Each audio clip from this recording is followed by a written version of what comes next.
UFC Fight Night Sandhagen versus Dillashaw. It was a crazy night of fights. I mean, we had Sandhagen lose to TJ Dillashaw by a split decision. Julio Arsei beat Phillips by a majority decision. Darren Elkins come back in the second round and get that TKO. Macy Barber get a very controversial decision. Adrian Yanez come back in that second round and get the finish. Brendan Allen go out there and look amazing in the striking and beat Ponijo Soriano by a decision, which we thought that fight would of course be a finish, but wow, what an amazing performance right there. Najee Imavo finishing Ian Heinisch, Mickey Gall finishing Jordan Williams, Julio Arsei finishing Andre Ewell, Jar Eubanks finishing Elise Reed, and then Diana Balbita absolutely dominating Hannah Goldie for 3 straight rounds. But 22 fighters are on this fight card, and we're gonna figure out who every single one of these fighters for UFC Fight Night Sandhagen versus Dillashaw should be fighting next. We'll start off on the prelims right here for fights to make next after UFC Fight Night Sandhagen versus Dillashaw. We go first to Diana Balbita right here. Diana Balbita, I mean, her kickboxing in that fight looked amazing. She looked really solid. She's 14-6 now in the women's strawweight division. She's the 52nd best strawweight fighter in the world. Definitely looks to get a big step up in competition. And the most logical choice right now would probably be a Hannah Cifers. She's the 46th best on a really bad losing streak. She needs to get a win to get herself back inside the UFC and not get cut from the promotion. But I think if Diana Balbita does fight Hannah Cifers, she should win that one. And if she wins, maybe we give her a big step up in competition against maybe Jessica Penne, a Montserrat Conejo, a big like top 30 type of girl. But for right now, I think they should give her a small step up in competition because she is 1-2 inside of the UFC. So Hannah Cifers seems like a pretty good opponent for that right there. Then we got Hannah Goldie, who just got dominated by Diana Balbita. And I kind of think she should probably just get cut from the UFC. She got one win on Dana White's Contender Series over Callie Robinson, who's not really that good, to be honest. And then got dominated by Miranda Granger and Diana Balbita in those two fights right there. Plain and simple, I think Hannah Goldie should probably get cut from the UFC, to be quite honest. So yeah, Hannah Goldie, go off to BKFC, go off to Bellator or something like that, but just don't stay in the UFC. That's what I gotta say for Hannah Goldie right there. After that one, we got Sijara Eubanks right here versus the winner of Carol Rosa and Betch Cojera. Sijara Eubanks was actually supposed to fight Carol Rosa at the beginning of 2021. Actually, just a couple of months ago, but that fight did get canceled. So now Carol Rosa is going to be fighting in her next fight against Betch Cojera. So the winner of Betch Cojera and Carol Rosa is probably going to be fighting Sijara Eubanks. I think that's a pretty good fight because Sijara Eubanks, I believe, is ranked as the 13th best bantamweight, and Carol Rosa's at 15th, so that should be a good step up for Carol Rosa right there. So Sijara Eubanks versus Carol Rosa most likely, because Carol Rosa is probably going to be beating Betch Cojera in that fight right there. Then we got Elise Reed, who just got pretty much dominated by Sijara Eubanks. I really don't think they're going to cut her from the UFC. I mean, she was undefeated before joining the UFC, and she fought a girl that's a natural bantamweight, as she is a natural strawweight.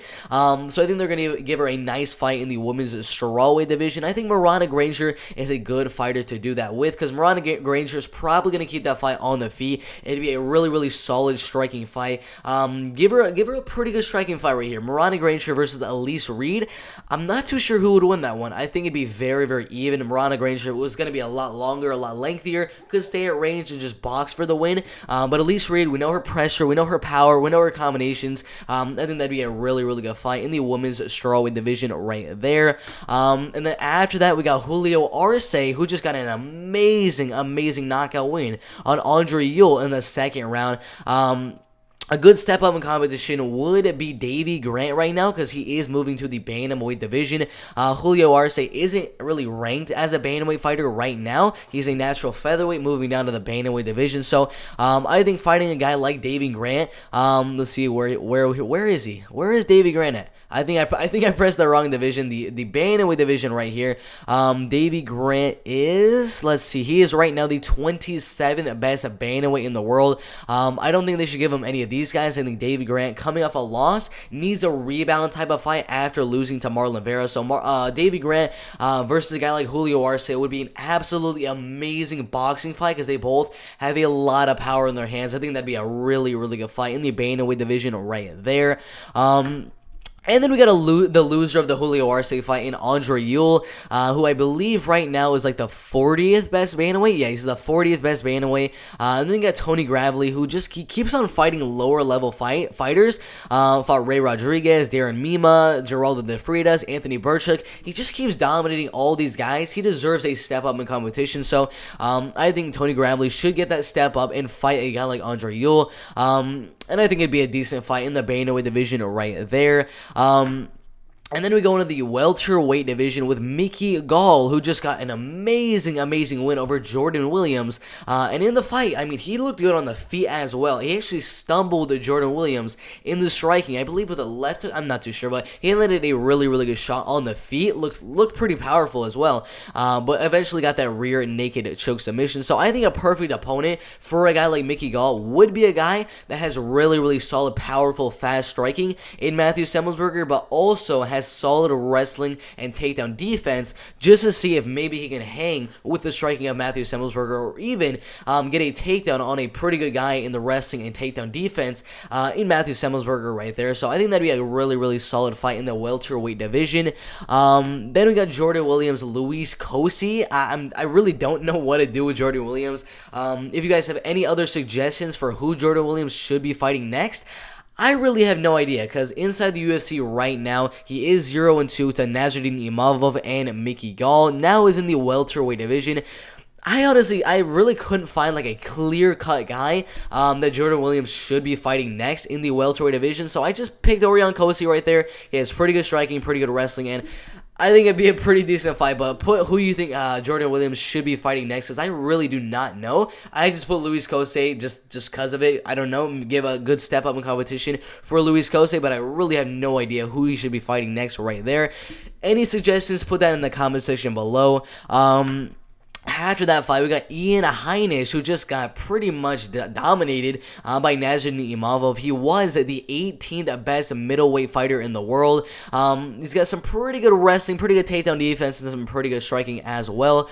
I think a fight with Rodolfo Vieira would be a really, really good fight, because Rodolfo Vieira has amazing BJJ, really good wrestling and things like that, but he also has some really good striking as shown in his last fight. So I think a fight with Ian Heinisch and Rodolfo Vieira would be a pretty good fight, and if Rodolfo Vieira can win, I think he deserves a top 15 fight in the middleweight division after this fight right there. But overall, this would be a really, really solid clash of styles with Ian Heinisch and Rodolfo Vieira right there. And then the winner of the Ian Heinisch fight is Nasruddin Imavov. I wouldn't necessarily give him a top 15 opponent just yet. He did lose to Phil Halls, who isn't necessarily in the top 15 right now, so I don't think a top 15 opponent for Nasruddin Imavov would be fair, because I don't think you should fight any of these guys in the top 15. Maybe a guy like Krzysztof Jotko coming off a loss around the same ranking as Ian Heinisch, and if he can win the fight with Krzysztof Jotko, outstrike him, maybe even knock him out, then I would say maybe give him a fight with the loser of a Kyle Dawkins, Kevin Holland.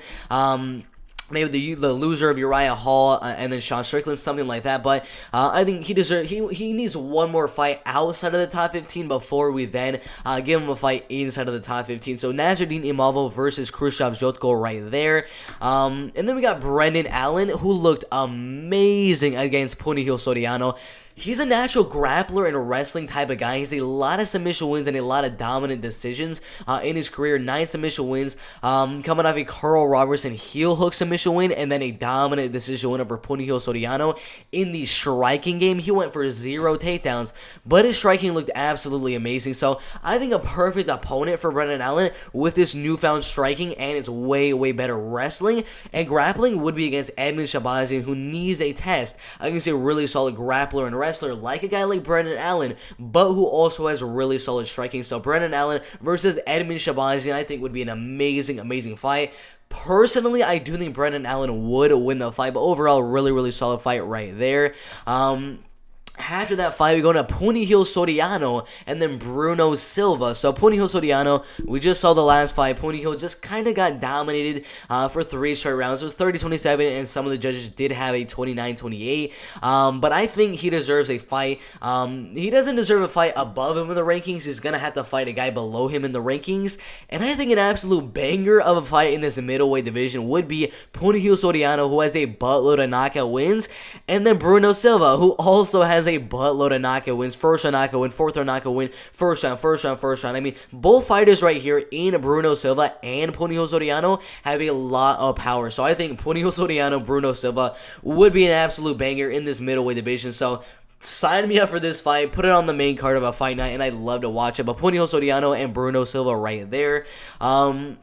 After that fight right there, Adrian Yanez right now in the bantamweight division, I'm not too sure if he deserves a top 15 just yet. After watching that first round of the Randy Costa fight, I'm not too sure if he deserves a top 15 fighter just yet. So maybe a guy right outside the top 15, and if he can beat him, then I'd give him a top 15 fight. So Raoni Barcelos right now is the 17th best bantamweight in the world, coming off a loss to Timur Valiev right there. Raoni Barcelos and Adrian Yanez both have really, really solid striking. So if Adrian Yanez is able to outstrike a guy like Raoni Barcelos, then I might consider giving him a guy like, I don't know, maybe a Frankie Edgar type of fight, maybe like a loser, a Marlon Moraes, Merab Dvalishvili. We'll have to see what the UFC bantamweight division looks like at that time, but right now, Raoni Barcelos versus Adrian Yanez, winner gets a fight into the top 15, but that'd be an absolute banger of a fight in the bantamweight division right there.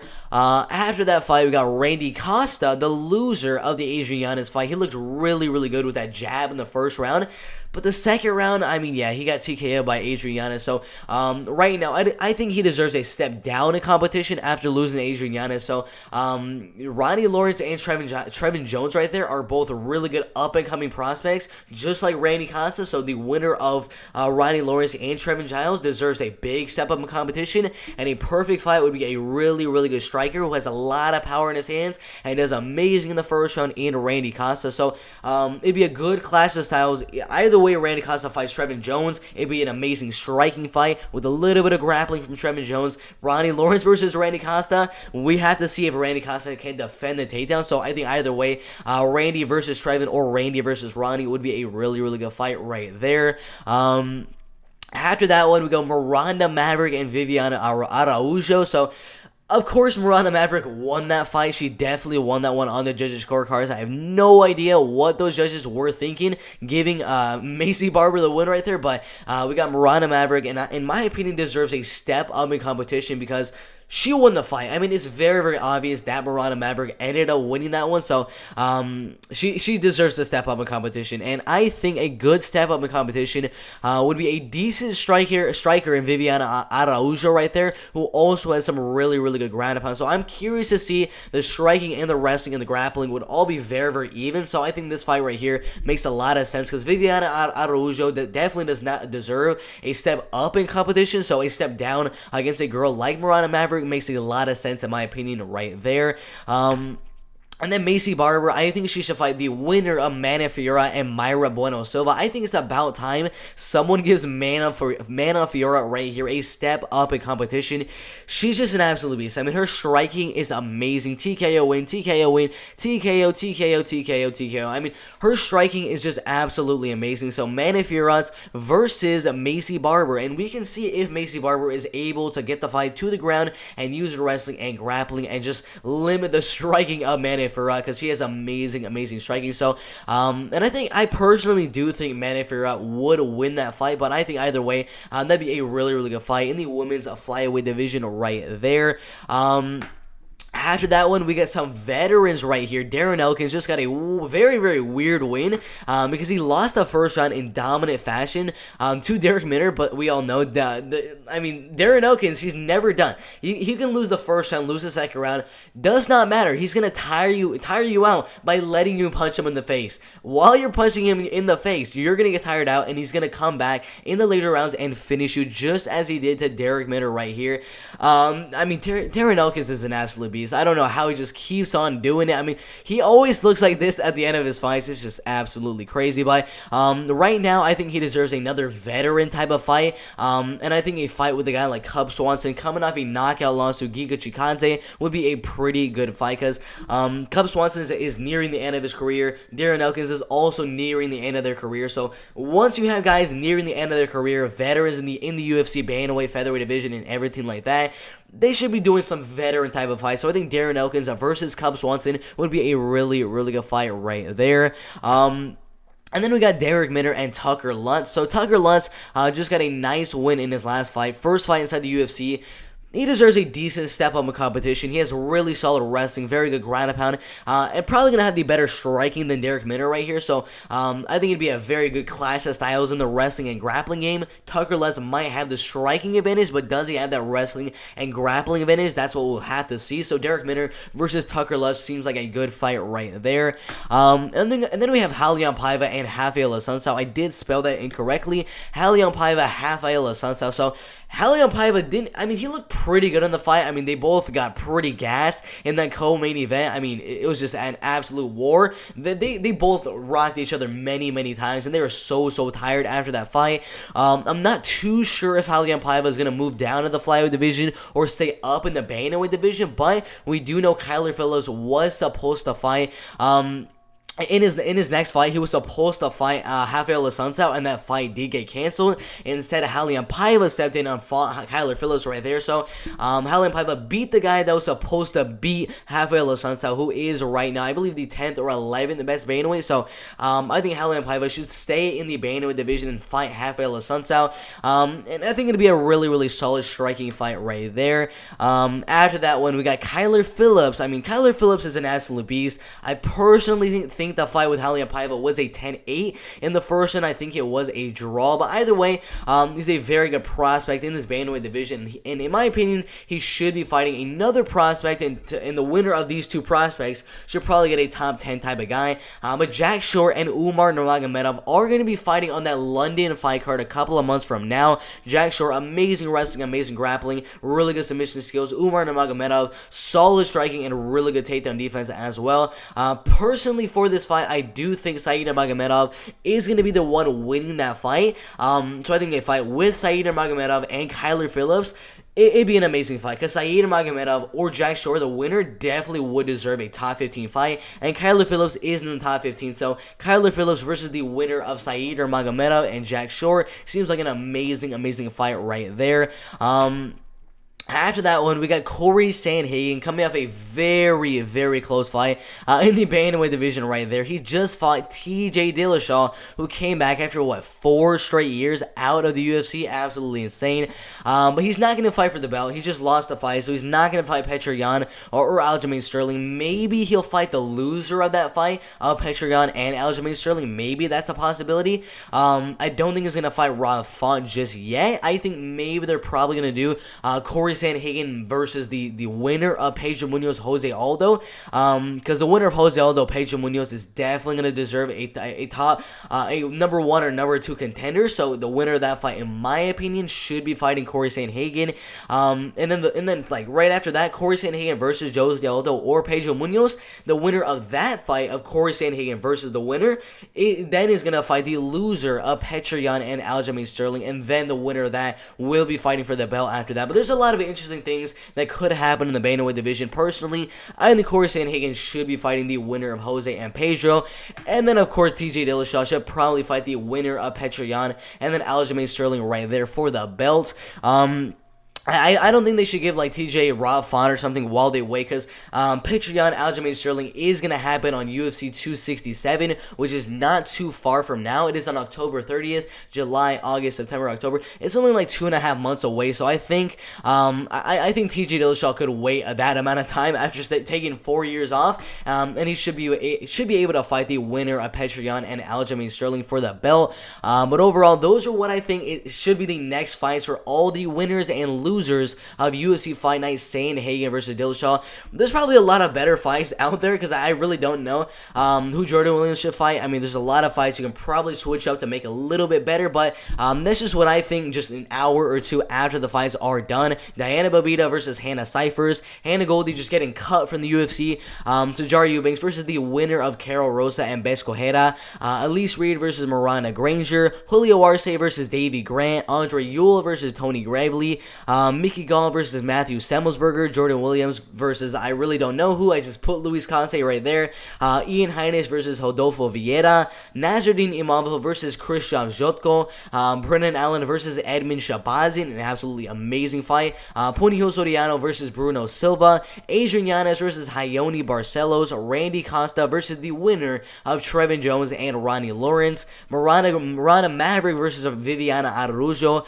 Macy Barber versus the winner of Manny Figueroa and Myra Bueno Silva right there. Darren Elkins versus Cub Swanson. Derek Minner versus Tucker Lunt. Halion Paiva versus Rafaela Sunsao. Kyler Phillips versus the winner of Jack Shore versus Said Nurmagomedov. Corey Sandhagen versus the winner of Jose Aldo and Pedro Munoz. And then TJ Dillashaw versus the winner of Petr Aljamain Sterling right there. Lots of good fights you can make. If you have any suggestions or maybe fights that you don't think should happen, maybe you think Derek Minner should fight someone else, put your picks for who everyone on this fight card right here should be fighting next.